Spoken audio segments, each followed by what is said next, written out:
Support and team is everything. Our mission was to provide this work life balance for women, mothers especially. And we know just like you have your team of your friends and you've got your group, you have to have the same thing at work where you can ask for help from somebody else and know someone has your back. And that's critical for us for our success and for us to be able to grow as a team. What does it take to start something new, to leave your career and become an entrepreneur? That's what I'm going to be talking about with my guest, Kym Insana, today. She's a multi-million-dollar entrepreneur and a mom of four. And you will hear all the details of what it was like to leave her career and the innovative way that she started her company.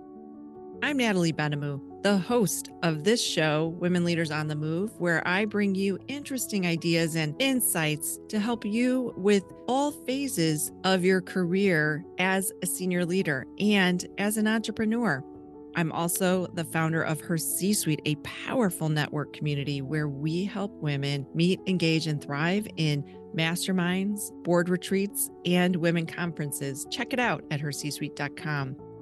I cannot wait for you to hear this conversation. So let's get started now. Kym, I'm so excited to welcome you to Women Leaders on the Move today. Thanks for being on the show. Thank you so much, Natalie. I'm excited to be here.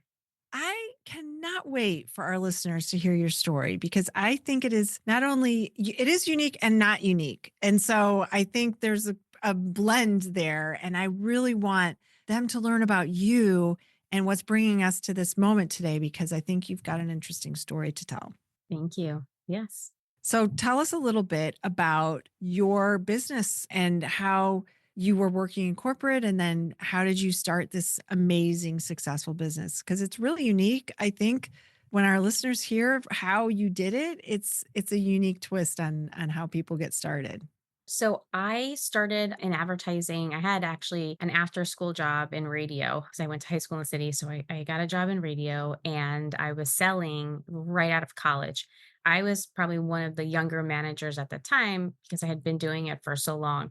And as I grew up in the ranks, I hadn't had children yet. So it was very easy to grow in your career when you don't have kids, and especially in a sales role, you could do the entertaining and all of that. But as my family started to grow, I realized that it became a struggle for me to execute as a salesperson and even as a manager, it required more travel and so forth. And I noticed that this was happening around me. And going back to my radio days, there was job share programs, which really was like mind blowing at the time, before cell phones, before laptops, where in most cases it was two women that would each come into work 3 days a week. They were sellers and nothing fell through the cracks. They were the most efficient from a cost perspective. They usually outsold a lot of the men, or their typical roles, I should say. And, I always thought, wow, that's interesting. People have this work life balance opportunity. Why can't that be applied to the digital world? To me, it was a no brainer because now we started to have it more, we were more accessible after business hours with our laptops and cell phones. And so after my third child, our office, I went through some acquisitions corporate wise, ended up downtown by the World Trade Center, which is about 2 hours each way from my house. And to get home, to be the parent, the last parent at pickup, had a morning babysitter, I had aftercare, and then I had an evening babysitter. So I was getting very limited time with my kids. And then so you try to pack everything on the weekends, but I noticed work was calling. There was always work questions at different times. And I felt this isn't right for me. And I started to see other women in the workplace going through the same struggles where they couldn't be on field trips, all the sick days that kids have and as their family started growing. So I had gone to our CEO and asked, would he help me start a company? And he agreed. They ended up putting me as part of a layoff, a massive layoff. I got put as part of that just about 9 years ago, and then launched Always on Digital. And so our mission is to provide excellent customer service across digital execution for advertisers, for agencies and brands. But the second part to that mission is really creating a workplace that is flexible and meets the needs of someone's work-life balance, because happier people are going to be happier employees and more loyal employees. And Not only does that work well for our team, but it works really well for our clients because if the employees are happy and really want to be committed to the company, they're more committed to our clients. And then our clients get the benefits of that. And we have a really good retention rate because of that. And so that's kind of the short of our story and how we kind of got here. I can imagine that the people that work with you really appreciate the flexibility and how you really care, because I think so often you don't get that feeling of knowing that, wow, the CEO is really committed. And now you have 4 kids, which is amazing. So you're busy yourself with all the things and also being able to support women. Are most of the people in your organization women? Or I can imagine that our listeners are wondering, like, well, what's the makeup? What kind of background do you have to be able to have that flexible opportunity? So not everyone's a woman, but the majority are women. And almost everyone is an active parent in the sense that they have kids at home. We do have some junior folks that don't have kids yet that are newer to the space, and we're trying to work with them on growing. But we are a remote organization. So, for the most part, we do have an office that is located near where I am out in Long Island. It's really there for people that want to come in and reach out, and have that in person. But it does make a difference. The loyalty is there. We try to respect boundaries of people's time. So some folks are actually on a part-time basis where they have set hours. So we do more shift work. This way we can overlap for our clients, but then also make sure that they're there at the times of day that they need to be with their family. I've had clients before take a tour with me when I used to be in the trade show industry. They'd come to my office and they would literally ask me for a job on the tour. And I'm like, no, no, no, you have to stay where you are because you're my client. And so I'm wondering about that. Like with your clients, with them seeing, what you're doing, are they wanting to have that kind of balance themselves? Are they inspired by what you've started? I think some clients are, and it's funny you mentioned that because one of our really good clients left their company and went to another company, and they're a little further away from us and do a little something different than we do. So it didn't make sense, but they were striving for this situation somewhere else. And she had spoken to me about her struggles at at one of her agencies, and she had 2 young kids trying to get them to practice, feeling the stress of leaving the office and everyone looking at you and where are they going and why don't I have that? So it is hard, and the trend is right now for people to start returning to the office.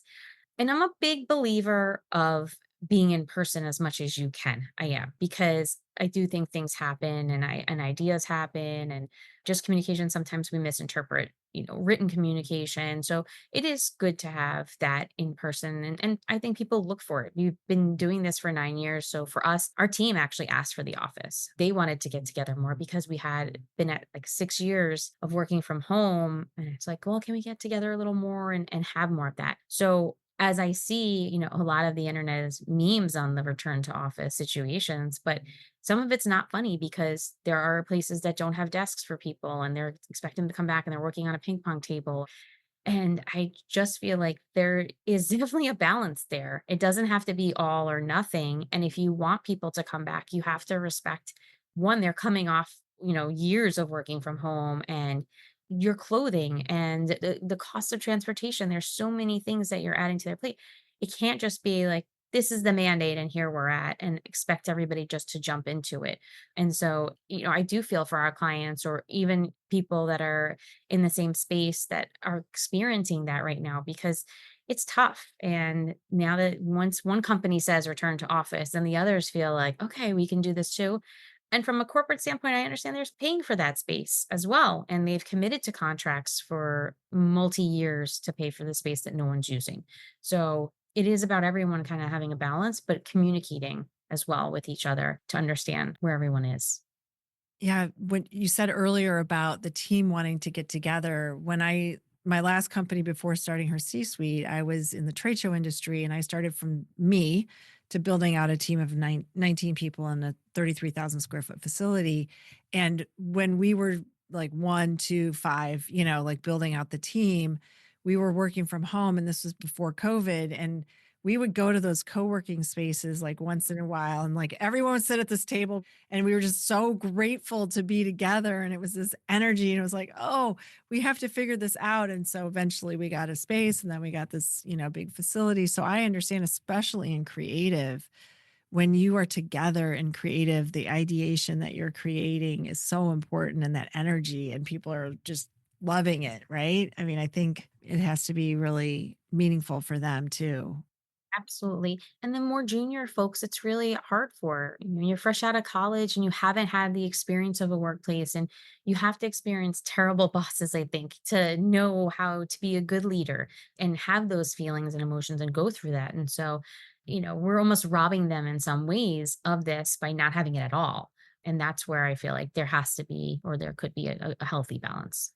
If you start your career and you're only remote and then you have a client meeting, it's jarring almost, because you're just like, "Oh my gosh, I don't know how much time to plan to even drive to this place or plan for parking." And if you're going into the city, here in Chicago or in New York, you're going in and there's all these logistics you have to plan for, and you're not used to it. And it's kind of like, what? Well, how do you do that? So what do you do to help your employees, like, make those transitions when they're going in and pitching and doing those kinds of things? I imagine there's, especially with the junior people, what are some of the things you do? So it's definitely a mix. Some people on our team are more seasoned, so it's just kind of, it's like getting back on the bike and going for it. And I've actually experienced that myself, going back into trade shows and client meetings in person. And recently this year, we did a happy hour. So three of us were like, well, what do we even wear to happy hours anymore? What shoes do you wear? We have to walk 6 blocks from the train. I used to wear sneakers or flip flops before I got to the meeting and then put my high heels on. Like, do people still wear high heels? And I've had these conversations with, friends that are full time in the office. And I asked, like, what kind of shoes do people wear anymore? I don't even know. And so it's the same kind of thing where we're trying to get out more in person and like, okay, we used to do this. We can do this again. I almost feel like you go back to your roots and how you started, and remembering when you did a pitch and what's the inflection you use as you're changing slides. Like, is that different? We do a lot on video right now with our clients. So some of it isn't different, but in person, you try to be lighter if you can. And it's a big change to be back in person and clients. And my joke always is, I didn't realize how tall you were because I'm 5'2". And then when you see somebody on the screen, we're all the same height. You don't know how tall somebody is. Always the biggest surprise. So funny. And this goes back to before the pandemic, but I had a similar situation where I flew out to see a client, and we were on video with them, and then we got there and the person was so much taller than I was expecting. And I was like, wow, I had no idea, right? Because you just really can't tell. And there's just those little nuances when you're in a room watching people's body language and seeing the interaction. And I don't know why you can't always get that on video, but it's not the same. It is just not. It's It isn't, and we don't even know when we're on video, is somebody even looking at us or listening to us, or are they in another window? It's hard to know, on video if somebody's really paying attention, but I have to say that is one of the things from COVID that I love, is video communication, because prior to that, being remote and a lot of conference calls without any visibility into the other person and their reaction and what's happening, I feel like that has taken us a long way and kind of reconnected certain things. So I am appreciative of that. I would agree with you. So you grew your business. Let's talk about that, because we have a lot of entrepreneurs that listen to this show, and we want to help them understand the growth trajectory, because you've had a lot of success. Talk a little bit about that journey and how you incrementally added headcount. So we have not taken funding from anyone else. And that was kind of on purpose, because what I didn't want to do was be in a situation where I was owned by someone and had to report to someone again. When I started Always on Digital, I got pregnant like 5 months later. So I don't recommend that. But my husband ended up quitting his job and then coming to join the team because I couldn't take a maternity leave and I had started to hire. So early on, we didn't hire a ton of people. And what we did was we really built the team off a contractor basis model. So we weren't committing overhead costs initially, our first couple of years. It was hourly and it was on a contractor basis. And then obviously, as we started to grow, we had to move people legally to a W 2 and become employees. So by doing that slowly and having more of a part-time situation, I think that's let us grow more organically. And then from a business standpoint, a lot of our businesses come from referrals. We're out selling, but realistically, clients refer us to other clients. We get some leads from LinkedIn, people that I've used to work with in the past. I mean, I've been in the space for 25 years. So people I used to call on early in my career now coming back saying, "Oh, you should talk to this company." Like people have been very helpful and supportive of us, and I've done a couple of programs where I've been given a mentor and done like accelerator programs. So I've done a couple through the women's organizations as well as just actually randomly through COVID. I found one on LinkedIn. And so that's been the key and finding a mentor that can help me for where I am now and where I want to go. So, really, two different things because where we are now and what we have to do today may be different than what we need to do in 5 years. And now, additionally, when we hire people, sometimes we bring them on a smaller contract basis. So we still have that same business model which we initially did. And especially when you're hiring moms that are looking to go back to work but not full time yet and they're not looking to go in that office. So they may take 3 to 5 hours a day or 4 hours a day. Nothing crazy, as they kind of step back into it. So that allows us to kind of balance our cost and, not be in a situation where we're in the red. And so, there's just some little things here and there. I didn't go to business school. So if you go to a business school, they may say whatever she's talking about is wrong. That's completely possible, but it's worked for us and it's allowed us to scale and grow.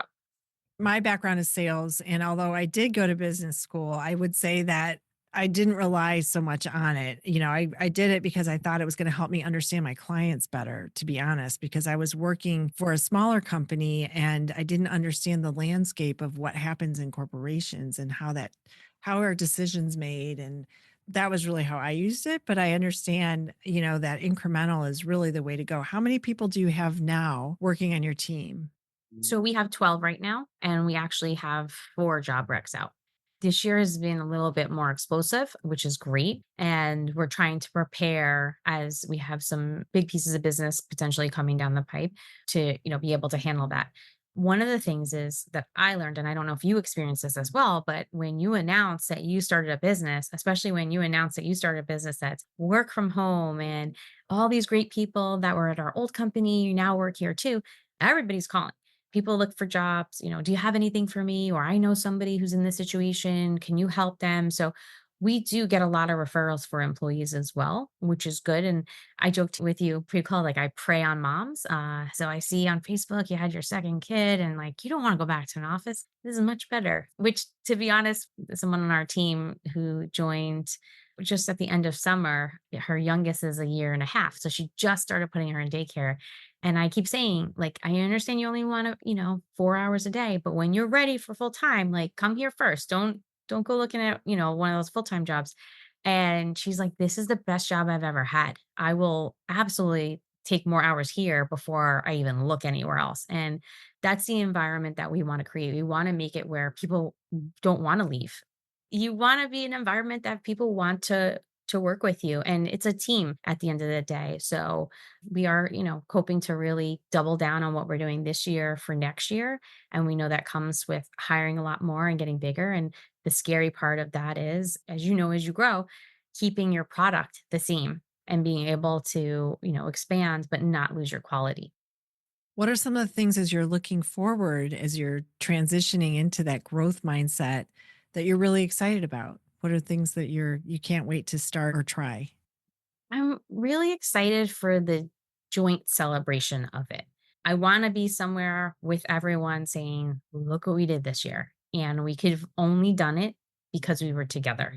Not one of us could have done it on our own. We only could have done it on our team because I believe in what we do and I believe in the team. And I feel like don't get me wrong when I say this, I feel like we should be so much further than we are because it's there and it's right there. And I know we will have our day. I always want to appreciate the journey because we learn so much from our mistakes. We learn so much through our growing pains. But recently, I read this and I listened to it on a podcast like the same day. It was so weird about talking about being afraid to fail as you're trying to grow, you focus on the failure versus the success. And when you're at that, like the precipice of just exploding, sometimes we're worried about failing. And I do worry about failing. I don't want to let the team down. I want to make sure everybody has their job and not be in a situation where we couldn't provide a place for someone. But we should be focusing on winning instead of worried about failing. That mindset is also what's exciting because just changing the way we think I think will help you. You put it out there, you do the right thing, and then you got to let go and hope, for it instead of focusing on what could go wrong. And I love what you said about growth and learning along the way, because that's really how we can move forward. If someone's listening to this today and they're thinking, I really want to try something like this, what would you say to, and I'll say her because most of our audience are women, but what would you say to her about the lessons that you learned starting out and then where you are now? For the most part, I don't think there's ever a good time to start your business. There's never going to be the perfect day. Like, this is it. Sometimes we're forced into the situation with a layoff or a change in careers, and that makes it become, well, this is going to be it. But I think if you overthink it, you're not going to do it. Like any scary thing, if you think too hard and this is going to hurt or it's going to be scary, you may not do it. I feel like you're almost better off diving in. Ignorance is bliss sometimes. Don't think about what could happen or what could go wrong. Just think about, what could go right and have a really good support system. And that support system does not have to be people that are in business necessarily. There's definitely a value with that. But having just somebody you can talk to and, build a network. I'm part of WeBank, which is for women-owned businesses. I highly recommend being part of an organization like that because even if somebody is not in the same exact industry as you are, they do go through the same challenges, hiring, scaling, just cash flow or day to day, and try to get a little handle on accounting. I made my son study finance specifically because I didn't have the accounting background and I realized how badly you could be burned from a business without a proper accountant. So I tell my kids, like, this is the stuff you need to learn. Even if you don't want to go into business, you need to know this for your personal life. And so, just reading up, watch some YouTubes or whatever it is, but a little bit of that I'd highly recommend too. Finance is so important. And you're right. As entrepreneurs, it's like, are you working on the business or in the business? And if you're in the business, sometimes maybe you're looking at those numbers and it can be overwhelming, and understanding a balance sheet and, how are you doing it's really hard. So I've really enjoyed our conversation today. I could talk to you all day. It's like, oh my gosh, we have to end. If people want to know more about you, let's talk a little bit. What is it that you do? What's your agency do? So we offer advertising solutions for brands direct as well as agencies that need extra hands. So in the case of a brand direct, if they're looking for strategy all the way through execution, in addition to creative resources, and that would be across anything from a display banner on a website, connected TV, so what you would see on Amazon, Fire Stick or something like that, audio advertising, and then all your social media channels in addition to search. We help in those regards, as well as some traditional advertising, billboards and things like that. For agencies, we can do the same. A lot of times we come in later in the game with agencies just for pure execution, helping them get their campaigns in order, offering reporting dashboards, and then just offering sometimes shorter long-term staffing solutions if they're shorthand, especially maternity leave replacements and things like that. I think what you're doing is so great. I'm so glad that we got connected through Anastasia, because I think she reached out and she's like, "Hey, I've got someone." I was like, "Anyone you give me, I always trust her when she says this to me." So I'm so glad that she connected us, and thank you for being here on the show today. I've really enjoyed it. If people want to find you, where should they go? I'm on LinkedIn, Kym Insana. My name is spelled Kym. So you can find me there, or you can find me via email, kim@getawayson.com. I will have all that in the show notes. Thank you for being on the show. I've really enjoyed it. Thank you, Natalie. I really appreciate it. Thank you for spending your time with us today. I have to give a huge shout out to Anastasia Lipsky and also to my podcast editor, Lena LaRue Gomez. I couldn't do what I do without Lena getting these podcasts out every week. And I met Lena through Anastasia, who introduced me to Kym today. It is a circle of infinite opportunities, and Anastasia always brings amazing guests to me. And she does something that no other podcast booking agent does, which is she asks her guests to listen to my show. And it means the world to me because I really appreciate that they know what I do and how I speak with my guests, and it helps us have a really great conversation. If you are looking to get on a podcast or are a podcast host, reach out to Access Speakers. All the information is going to be in the show notes. As always, I hope that you know how valued and important you are. Keep shining your light bright. The world needs you.